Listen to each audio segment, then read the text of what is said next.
Hello everyone, welcome to the Defenders YouTube channel. So finally आपका DSEU junior assistant exam complete हो चुके हैं। जितनी भी शिफ्ट थी वो सारी की सारी फिनिश हो चुकी हैं। अब बहुत से स्टूडेंट्स बार बार पूछ रहे हैं कि इस एग्ज़ाम की कट ऑफ क्या रह सकती है। जो DSEU जूनियर असिस्टेंट एग्ज़ाम हुआ है 2022 का, इसकी एक्सपेक्टेड कट ऑफ क्या जा सकती है या क्या रह सकती है, या फिर कितने मार्क्स लाने होंगे जिससे कि आप स्किल टेस्ट के लिए या फिर आप कह सकते हैं टाइपिंग टेस्ट के लिए एलिजिबल हो जाएं, और फाइनली फाइनल मेरिट लिस्ट में आने के लिए क्या कट ऑफ हो सकती है।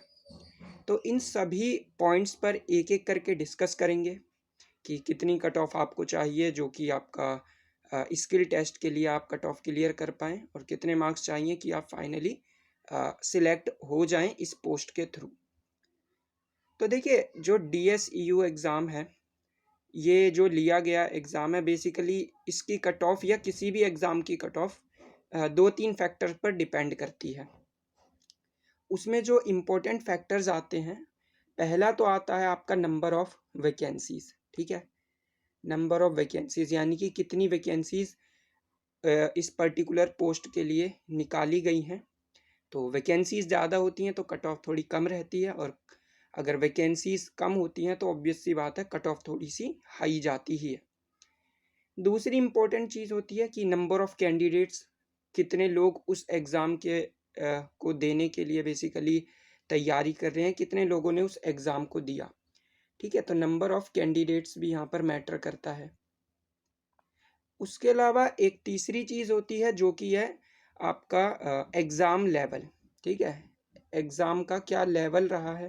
अगर एग्ज़ाम आसान रहा है तो कट ऑफ हाई जाएगी, और एग्ज़ाम थोड़ा सा मुश्किल रहा है तो कट ऑफ थोड़ी सी लो हो सकती है। तो देखिए, ये एग्ज़ाम क्योंकि पहली बार हुआ, इससे पहले जो हुआ था वो कैंसिल हो चुका था, और उसका कोई भी इन्होंने कट ऑफ वगैरह नहीं बताया था। ठीक है, तो ये बात तो हो गई कि किस किस फैक्टर्स पर ये आपका जो नंबर ऑफ़ वैकेंसीज़ है, जो कट ऑफ है, वो डिपेंड करता है। ठीक है, तो कोई प्रीवियस रिकॉर्ड है नहीं हमारे पास जिसके अनुसार या जिसके अकॉर्डिंग हम कह सकें कि लगभग इतना कट ऑफ जा सकता है। ठीक है, अब क्योंकि ये वैकेंसी पहली बार निकाली गई है तो काफ़ी बच्चों को पता भी नहीं था इसके बारे में, वैकेंसी के बारे में, कि ये नई वैकेंसी है।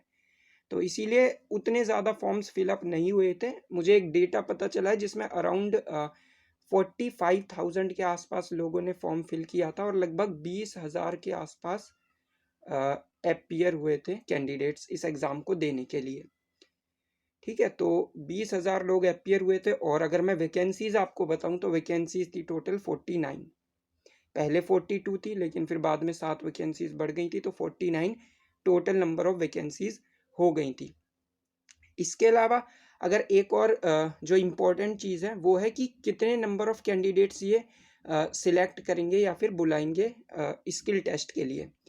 तो इन्होंने जो पिछला नोटिस निकाला था उस नोटिस में क्लियरली बोला था कि एक वैकेंसी के लिए, यानी कि एक पोस्ट के लिए 10 टाइम्स कैंडिडेट को बुलाया जाएगा स्किल टेस्ट के लिए। ठीक है, तो अगर 49 वैकेंसीज़ हैं तो इसका सिंपल सा मतलब है कि 49 वैकेंसीज़ को अगर मैं 10 से इंटू करता हूँ, ठीक है, तो 49 इंटू में 10 490। तो जो टोटल जो आपके कैंडिडेट्स होंगे वो बुलाए जाएंगे स्किल टेस्ट के लिए वो होंगे 490। ठीक है, 490 लोगों को बुलाया जाएगा, जिसमें से जो आपकी जनरल की जो वैकेंसी थी वो 21 थी, और ओबीसी की 13 थी। ठीक है, तो उसके अकॉर्डिंग सारी की सारी ये जो कट ऑफ होगी वो मैं बताऊंगा और प्रेडिक्ट करूंगा। ठीक है, एक और इम्पोर्टेंट बात, ये जो कट ऑफ मैं बताऊंगा वो टोटली मेरा पर्सनल व्यू है। हो सकता है आपको लगे कि इससे ज़्यादा कट ऑफ जा सकती है, हो सकता है आपको लगे कि इससे कम भी कट ऑफ जा सकती है। तो आपको जो भी लगता है कि कट ऑफ क्या रह सकती है वो आप कमेंट सेक्शन में ज़रूर बताना। तो मैं जो कट ऑफ बता रहा हूँ बेसिकली वो मैंने एक टेलीग्राम में पोस्ट किया था, एक पोल किया था जिसमें आप सभी लोगों ने अपने अपने वोट किए थे। ठीक है, तो मैंने पूछा था कि आपने कितने क्वेश्चन करेक्टली किए हैं जिसमें आप 100% श्योर हैं कि ये मेरे क्वेश्चन सही हैं, क्योंकि इसमें नेगेटिव मार्किंग नहीं है इस एग्ज़ाम के अंदर, तो इसलिए कट ऑफ भी थोड़ा हाई जाने के चांसेस बढ़ जाते हैं। ठीक है, तो मैंने पूछा था कि कितने क्वेश्चंस आप लोगों ने ठीक किए हैं, तो 60 से 70 जिन लोगों ने ठीक किए हैं, जिनको लगता है कि 60 से 70 के बीच में उन्होंने 100% ठीक क्वेश्चंस किए हैं, तो वो थे 29%। ठीक है, वहीं जो 70 से 80 जिन लोगों ने ठीक किए हैं वो थे 31%। तो अगर मैं इन दोनों को ही मिला दूं तो ये 60% हो जाता है, यानी कि 60% वो पीपल हैं, वो लोग हैं जिनको लगता है कि उनके जो सही अटेम्प्ट हुए हैं वो 60 से लेकर 80 के बीच में है। ठीक है, 60% लोग ऐसे हैं। वहीं बाकी के 40% लोग ऐसे हैं जिनको लगता है उनके करेक्ट हुए हैं 80 से 90 या फिर 90 से 100। ठीक है, तो उसमें भी 80 से 90 वाले कितने हैं, 22% लोग हैं, और 90 से 100 वाले कितने हैं, 18% लोग हैं। हो सकता है इसमें कुछ लोगों ने बिना ऐसे ही सोचे समझे या कुछ भी, कई बार होता है ना कि कोई लोग ऐसे ही फिल कर देते हैं इसको, तो ऑप्शन क्लिक कर देते हैं, तो हो सकता है कुछ लोगों ने झूठ बोला हो इसमें या जो भी किया हो। ठीक है, तो लेकिन लगभग अगर इसी डेटा को मैं बेस मानूं तो यहाँ से आप देख सकते हैं कि ऑब्वियस सी बात है, क्योंकि जो नंबर ऑफ वैकेंसीज हैं वो काफ़ी कम है, ज़्यादा वैकेंसीज है नहीं, तो कट ऑफ इतना कम तो रहने वाला है नहीं। ठीक है, यानी कि कट ऑफ जो होगा वो तो डेफिनेटली 80 से तो ऊपर ही रहेगा। ठीक है, तो अगर 60 से 70 या 70 से 80 मार्क्स आपको लग रहा है कि इतने आएंगे, तो आपका बहुत ही ज़्यादा मुश्किल है। ठीक है, 80 से तो डेफिनेटली कट ऑफ ऊपर ही रहने वाला है। अब बात कर लेते हैं कि एक्चुअली में कट ऑफ क्या रह सकता है, क्या पॉसिबिलिटीज़ हैं। ठीक है, तो अगर मैं बात करता हूँ एक एक करके सारी कैटेगरी पर, तो देखिए सबसे पहले आती है अपनी यू आर कैटेगरी। ठीक है, यू आर एक आती है, फिर अपनी OBC and then S C S T. ठीक है, तो एक बार मैं कट ऑफ बताने से पहले एक अनुमान और बता देता हूँ कि लगभग लगभग कितने क्वेश्चंस हो सकता था, मतलब जो एक नॉर्मल कैंडिडेट है जो ठीक ठाक पढ़कर गया है उसने ठीक किए होंगे। ठीक है, तो अगर मैं बात करता हूँ ना, अगर जैसे इंग्लिश की बात करते हैं ना, तो इंग्लिश का जो पेपर आया था, इंग्लिश का पेपर इजी था। जो इंग्लिश का बेसिकली सेक्शन था 25 क्वेश्चन, सारे क्वेश्चन इजी थे एक्सेप्ट जो आपका पैसेज पूछा गया था। पैसेज थोड़ा सा लेंदी बताया बच्चों ने, उन्होंने बोला कि जो पैसेज था वो थोड़ा सा, लैंग्वेज उसकी इजी नहीं थी और समझने में थोड़ी प्रॉब्लम आ रही थी। तो पैसेज के जो 5 क्वेश्चन थे वहाँ पर थोड़ा डाउट्स है कि कई लोगों ने वहाँ पर तुक्के ज़्यादा लगाए हैं, क्योंकि उतने अच्छे से पैसेज समझ में नहीं आ रहा था। तो अगर मैं इंग्लिश में ओवरऑल बोलूँ गुड अटेम्प्ट्स क्या हो सकते हैं कट ऑफ क्लियर करने के लिए, तो अगर आपने 20 से लेकर 21 मार्क्स 100% एक्यूरेसी के साथ ठीक किए हैं, 20 से 21 क्वेश्चन, तो ये ठीक स्कोर होगा ना कट ऑफ क्लियर करने के लिए। ठीक है, तो 20 से 21 अगर आपने इंग्लिश में ठीक किए हैं, बाकी 3-4 में आपने तुक्के लगाए, तो उससे ज़्यादा कुछ दिक्कत होगी नहीं। तो 20 से 21 अगर आपके इंग्लिश के आ रहे हैं तो वो अच्छा अटैम्प्ट है। वहीं अगर मैं बात करता हूँ मैथ्स की, तो मैथ्स में अगेन पेपर जो था मैथ्स का, जो 25 क्वेश्चन आए थे उसमें से 4 से 5 क्वेश्चन कुछ ऐसे थे जिसमें अगेन बच्चों को थोड़ा डाउट था और थोड़े अजीब से क्वेश्चन बताए गए थे कि जनरली ऐसे क्वेश्चन कहीं पर देखे नहीं है। जो बाकी एग्जाम्स होते हैं एसएससी बैंकिंग, उससे थोड़े से अलग पैटर्न पर थे 4 से 5 क्वेश्चन। कुछ क्वेश्चन क्वाड्रेटिक इक्वेशन के भी थे। ठीक है, कुछ क्वेश्चन जो एपी और एपी का सम होता है वहाँ से भी क्वेश्चन पूछे गए थे। तो मैथ्स में अगर मैं ओवरऑल बोलूँ, तो अगर आपने 21 से लेकर 22 तक अटेम्प्ट किए हैं 100% एक्यूरेसी के साथ, तो अगेन ये काफ़ी अच्छा स्कोर माना जाएगा, क्योंकि 3-4 में अगर आपने तुक्के लगाए उसमें आगे चलकर हम वो भी कंसीडर करेंगे कि कितने आपके उसमें ठीक हो सकते हैं। इंग्लिश हो गया, मैथ हो गया, देन अगर मैं बात करता हूँ रीजनिंग की, तो रीजनिंग में भी वही था। Reasoning again easy to moderate कह सकते हैं आपको। 4 से 5 क्वेश्चन इसमें भी ऐसे थे जो कि थोड़े से अजीब ही तरह के क्वेश्चन बताए गए हैं। ठीक है, जो कि जनरली एग्जाम में पूछे नहीं जाते उस तरह के क्वेश्चंस, चाहे वो फिगर से रिलेटेड क्वेश्चन पूछे हों या जो इसका रीजनिंग वाला पार्ट था वो भी ज़्यादा मैथ से रिलेटेड था। ठीक है, क्वांटिटेटिव एप्टीट्यूड से रिलेटेड था रीजनिंग के क्वेश्चंस भी। तो इसमें भी मैं अगेन कहूँगा अगर आपके 20 से 21 आप ला पा रहे हैं तो एक अच्छा अटेम्प्ट माना जाएगा ये भी, अगर आपने ये 100% एक्यूरेसी के साथ किया है। तो इंग्लिश हो गया, मैथ हो गया, reasoning and finally general awareness या जीके। तो ये सबसे ज़्यादा अनएक्सपेक्टेड पोर्शन यही रहा है, ठीक है, क्योंकि जो एग्ज़ाम कैंसिल हो गया था उसमें इन्होंने सारा दिल्ली जीके पूछ लिया था और इस वाले एग्ज़ाम में उन्होंने दिल्ली जीके से कुछ भी नहीं पूछा, ठीक है। तो सभी बच्चों की यही एक शिकायत भी है कि डीएसयू से, कि इन्होंने क्या किया ना, एग्ज़ाम जो सिलेबस था उसमें दिल्ली जीके पर एम्फेसाइज किया गया था, स्पेशली बोला गया था दिल्ली जीके से रिलेटेड क्वेश्चन पूछे जाएंगे, लेकिन दिल्ली जीके से कुछ भी नहीं पूछा गया और सभी ने दिल्ली जीके की प्रैक्टिस भी की थी। तो अगेन जीके में सभी का स्कोर कम ही रहेगा। अगर आप पिछले 2-3 साल से प्रिपेयर कर रहे हैं, आपने एसएससी के एग्ज़ाम्स दिए हैं, उसकी जीके को कंप्लीट कर रखा है, तो आप आसानी से इसकी जीके भी अटेम्प्ट कर सकते थे, ठीक है।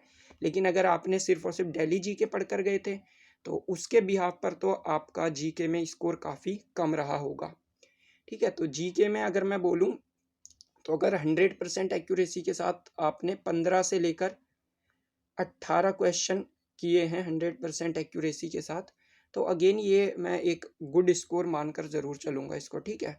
हो सकता है क्योंकि 8 से 10 क्वेश्चन कुछ ऐसे थे जो कि लोग आप अटेम्प्ट ना कर पाए और उसमें आपको तुक्का लगाना पड़ गया हो, ठीक है। तो अगर यहाँ से मैं ओवरऑल कैलकुलेट करता हूँ तो अगर इंग्लिश में 21 मार्क्स लेकर चलते हैं, मैथ्स में 22, अगेन रीजनिंग में मैंने ले लिया 21, तो 21 और 21 हो गया 42, 42 और 22 हो गया आपका 64, 64। और अगर जीके में मैं मान के चल लेता हूँ कि आपके 16 क्वेश्चन 100% करेक्ट हैं, ठीक है, 16 क्वेश्चन, तो 64 और 16 ये हो जाते हैं 80, ठीक है। तो 80 तो वो हो गए जिसमें 100% श्योरिटी है आपको कि वो सही होंगे, ठीक है। बाकी बचते हैं आपके 20 क्वेश्चंस। अब उन 20 क्वेश्चन में क्योंकि आपने अटेम्प्ट तो सारे किए होंगे, क्योंकि नो नेगेटिव बेसिकली मार्किंग नहीं थी, नेगेटिव मार्किंग नहीं थी, तो 100 तो सभी ने अटेम्प्ट किए हैं। तो अब जो वो 20 क्वेश्चंस बचे हैं जिसमें तुक्के लगाए गए हैं, तो 20 क्वेश्चन में अगर मैं प्रोबेबिलिटी के अकॉर्डिंग देखूं, 4 ऑप्शंस थे, तो आपका एक क्वेश्चन सही होने की प्रोबेबिलिटी कितनी है, 1/4। तो अगर 20 क्वेश्चन में आपने तुक्के लगाए तो इसकी प्रोबेबिलिटी सही होने की कितनी होगी, 1/4। तो इसको काटूंगा तो 5 क्वेश्चंस, ठीक है। तो आपके 5 क्वेश्चन सही होने की प्रोबेबिलिटी है जो आपने तुक्के लगाए हैं। तो अगर 80 क्वेश्चंस आपके एब्सोल्युटली करेक्ट किए हैं, बाकी के 5 क्वेश्चन में आपने तुक्के लगाए हैं, वो जो 20 क्वेश्चन थे तुक्के लगाए हैं, और उसमें से मान के चल लेते हैं 5 नहीं तो कम से कम 4 क्वेश्चंस तो आपके ठीक हो ही जाएंगे, ठीक है। तो अगर मैं इन सभी को कंसीडर करके देखता हूँ ना, तो जो यूआर की कट ऑफ रहने का जो मेरा पर्सनल व्यू है, जो मुझे लगता है, क्योंकि नंबर ऑफ वैकेंसीज कम है, कोई नेगेटिव मार्किंग नहीं है, तो इसके अकॉर्डिंग मुझे लगता है कि जो यूआर का कट ऑफ रहेगा वो आप मानकर चल सकते हैं 83 से लेकर 88 के बीच में, ठीक है।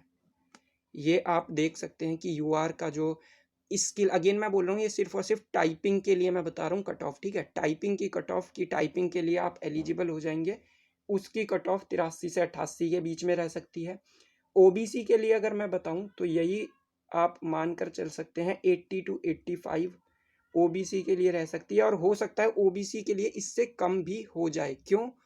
क्योंकि ओबीसी सिर्फ और सिर्फ इसमें वही लोग कंसीडर किए जाते हैं जो कि दिल्ली से ओबीसी हैं, यानी कि जिनका सर्टिफिकेट दिल्ली से बना हुआ है, ओबीसी का सर्टिफिकेट, सिर्फ और सिर्फ वही लोग कंसीडर किए जाएंगे ओबीसी में, ठीक है। जैसे DSSS में भी होता है, तो जनरली ओबीसी की कट ऑफ एससी से भी कई बार कम चली जाती है, ठीक है। तो वहीं अगर SC ST की बात करता हूँ, इनकी वैकेंसीज क्योंकि एक एक दो दो वैकेंसीज थी, ठीक है, दो दो तीन तीन वैकेंसीज थी, ज़्यादा नहीं थी, तो उसके अकॉर्डिंग अगर मैं बोलूँ तो इनकी कट ऑफ भी SC की कट ऑफ आपकी 878 से 80 के आसपास, और ST की कट ऑफ अगेन 76 से 80 के आसपास रह सकती है, ठीक है। तो यूआर की कट ऑफ 83 से 88, ओबीसी की 80 से 85, एससी की 78 से 80, और एसटी की 76 से 80 के बीच में कट ऑफ रह सकती है स्किल टेस्ट के लिए, ठीक है। और अगर फाइनल कट ऑफ की बात करते हैं कि मेरिट में आने के लिए आपको कितने मार्क्स चाहिए होंगे, तो अगेन मैं इसमें तो बिल्कुल क्लियर बात है कि अगर आपके 90 से ऊपर मार्क्स आ रहे हैं तो आपके चांसेस हैं फाइनल लिस्ट में आने के। अगर 90 से नीचे मार्क्स हैं तो बहुत ही ज़्यादा मुश्किल है कि आप फाइनली सिलेक्ट हो पाएँ, ठीक है। मैं आपको डीमोटिवेट नहीं कर रहा हूँ, लेकिन जो रियलिटी है वही बता रहा हूँ, क्योंकि नंबर ऑफ़ वैकेंसीज उतनी नहीं है जितनी होनी चाहिए थी, कम वैकेंसीज हैं। ऑफ कोर्स लोगों जो कैंडिडेट्स हैं उन्होंने भी कम अप्लाई किया, लेकिन उसके बावजूद भी क्योंकि पेपर ईजी टू मॉडरेट ही था, थोड़ा सा मॉडरेट की तरफ ही आप बोल सकते हैं, तो जो फाइनल मेरिट होगी ना वो अगर आपके 90+ आ रहे हैं तो आप अपने आप को सिक्योर समझ सकते हैं। अगर 90+ आपके मार्क्स आ रहे हैं तो आपके चांसेस काफ़ी अच्छे हैं कि आप फाइनल मेरिट लिस्ट में सिलेक्ट हो जाएंगे। तो ये था मेरा पर्सनल व्यू। आपको जो लगता है वो आप कमेंट सेक्शन में ज़रूर बताना कि कितना कट ऑफ इसका जा सकता है। So thank you so much for watching this video.